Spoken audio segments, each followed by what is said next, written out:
Hey guys, Megan here, and today I'm going to show you how to change your voicemail on an iPhone.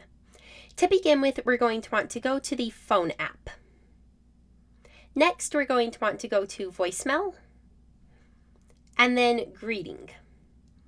So now we're going to make a custom greeting. So we're going to tap on Custom, and now you can record what you want your voicemail to say.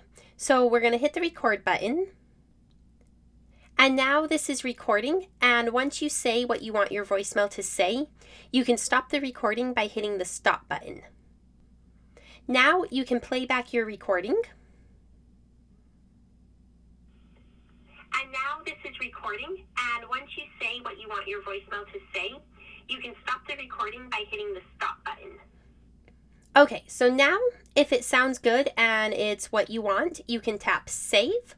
Or if you didn't like how it sounded, you can tap record and you can re-record it. I'm going to save it. And there you go. You have now changed your voicemail on an iPhone. Thank you for watching. If you have any questions about what I've done, leave them in the comments below. Don't forget to like and subscribe. Thank you.